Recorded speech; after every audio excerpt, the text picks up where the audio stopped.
Kagima 13 GM Babaylan 1. Kamusta mga kaagimat? Welcome back sa aking channel.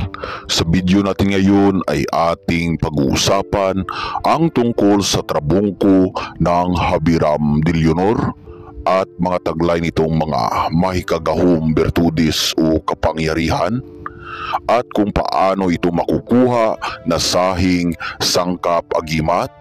At ituturo ko din dito mga kaagimat kung paano ito alagahan na sahing sangkap agimat para mas lalo pa itong lumakas ang taglay niyang kapangyarihang Bertudis Gahom. Paki-like and subscribe lamang po mga kaagimat kung sakaling nagustuhan nyo ang mga ganitong sahing video. Maraming salamat po mga kaagimat. Ang trabungko ng Habiram de Leonor ay isang mahiwagang agimat na makukuha sa mga matataas na mga engkantado putian katulad ng mga harinon at mga reynahan na mga engkantado putian. Habiram de Leonor ang pangalan nito na nakasulat sa mahikalibrita naming mga babaylan unom at ginagabayan ng mga matataas na mga engkantado putian. Ang Habiram de Leonor ay may kagahong bertudis sa malakas na rebelta sumbalik kontra sa mga kalaban. May kakayahan na kusang ipabalik sa kalaban ang mga sumpa at mga halit o mga gawang masama laban sa iyong aura. At may bertudis din ang trabungko ng Habiram de Leonor na kapag ikaw ay saktan pisikal ng mga masamang aurang tao o kahit sa mga mabangis na hayop, sila ay maupkan o tinatawag na babalik sa kanila ng kusa ang sakit mga kagimat. Kung ano ang pasakit na ginawa nila sa iyo ay triple pa ang balik sa kanila.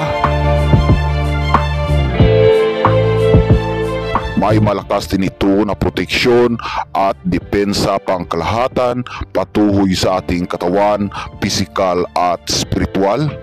May bertudis na mapalakas at mapatalas ang memorya. Ina-advance ka nito sa bawat plano mga kagimat. Nagpapalakas din ito ng katawan at kalusugan at liwas sa mga kritikal na mga dapong sakit. May kagahong bertudis din ito sa pangkalahatang swerte.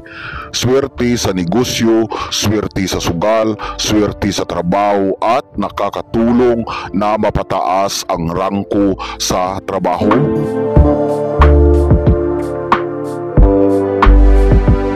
At maging mahumok o maging malambot ang kalooban ng mga aura na iyong nakasalamuha. Nakakatulong din ito na mas lalong mapalakas ang dungan at kalooban, pampawala ng nerbiyos mga kagimat at pampalusaw ng mga pubya.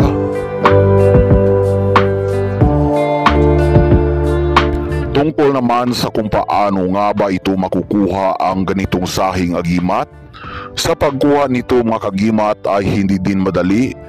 Dahil ang mismong tinugyanan lamang ang nakakaalam sa ganitong sahing sangkap at ang may alam lamang sa mga nakatagong sikritong pangalan ng mga ganitong sangkap ang siyang makakuha at mayroong mga matataas na mga surog na mga tagapag-ubay para ang ganitong mga sangkap agimat ay mabugna o mapasakabay.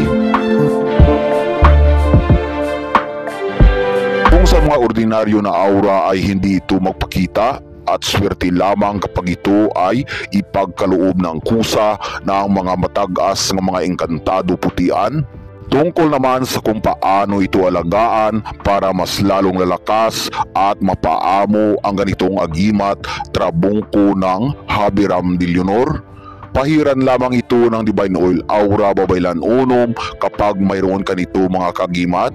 Pahiran lamang ito sa araw ng Biyernes. Pero kung sakali na matagal na sa iyo ang agimat na ito ay kahit sa isang buwan ay kaisang beses mo na lang ito pahiran ng Divine Oil Aura Babaylan Unom.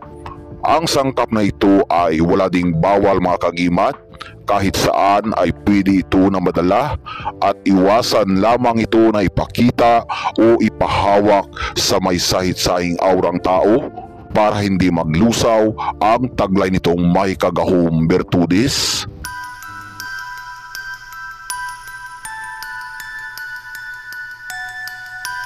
Sa pagtatapos ng ating video ay muli po akong nagpapasalamat sa inyong mga kagimat. Naway pagpalain tayong lahat ng mga putiang aura at mabubuti ng ating dakilang Diyos makapangyarihan.